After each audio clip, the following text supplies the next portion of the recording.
There was a day that I became wealthy. I'll tell you the day, I know that day I was rich. I was broke.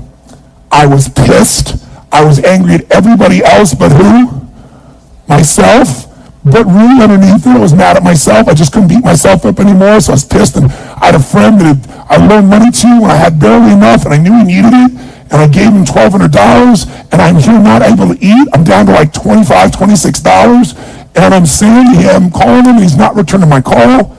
And I just need some money, and he's ignoring me. I didn't ignore him, so I'm pissed. I'm frustrated. In the midst of all this, I'm also pragmatic. I got 25 and change, call it $26. What the hell am I going to do? I don't have any plans for economics. I got overhead that's crazy. I'm living in this little tiny apartment, 400 square feet in Venice, California.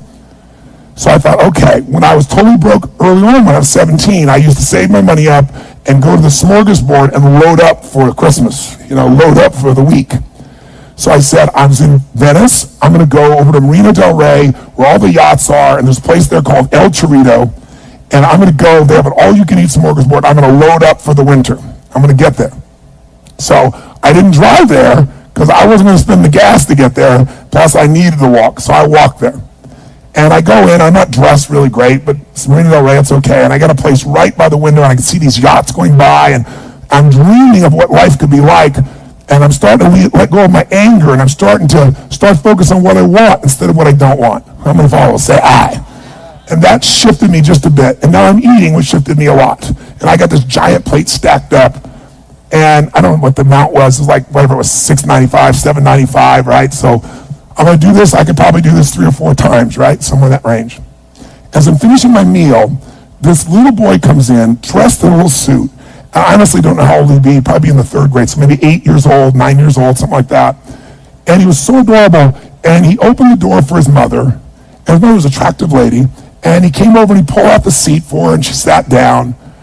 And she was a pretty lady, but as pretty as she was, I was totally obsessed by this boy. He had presence at 7 or 8 years old. And it moved me. I don't know why, it moved me. And I thought, this kid is like pure. I want him to always be this way. He's such a good kid. He's a giver. So I got up and I paid for the meal, and whatever it was, $6, $7. So now I've got whatever left, $17, $18, $19. And I walk up to this little boy, and I said, excuse me. And I said, I just want to acknowledge you for being such an extraordinary gentleman. I said, I saw the way you treated your lady, how you opened the door, how you pulled the chair out. I said, that's class. I said, my name's Tony, what's yours? I don't honestly remember his name, Charlie or something. And he looked up at me, and I said, Charlie? I said, that's amazing, taking your date out for a lunch like this. He goes, well, actually, she's my mom. And I said, that's even more cool.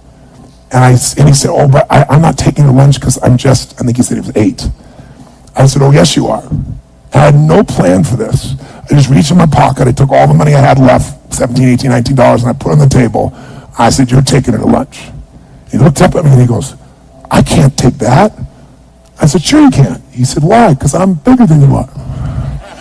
And he smiled real big, and I didn't even look at his mom. I just turned and walked away. And I didn't walk out of that door. I flew home. I should have been freaking out. How the fuck am I going to eat?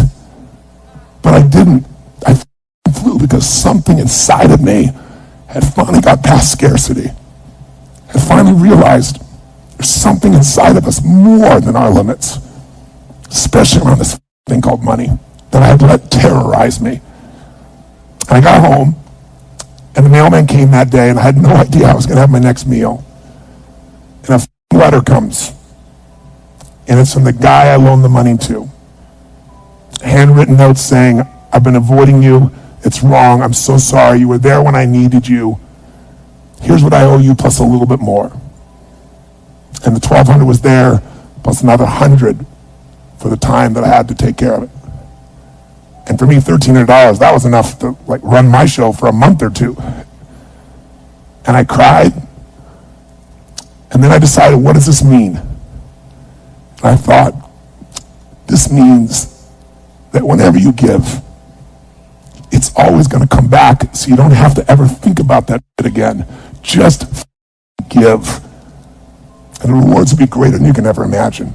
I don't know if that's coincidence, but I decided to believe that day was a blessing when I became rich. And I can tell you honestly, I've had tough days in my life, economically, emotionally, like all of us. But I've never gone back to that scarcity. I never will. The secret to living is giving. Do it when you don't have it, and I promise you, scarcity will leave your life.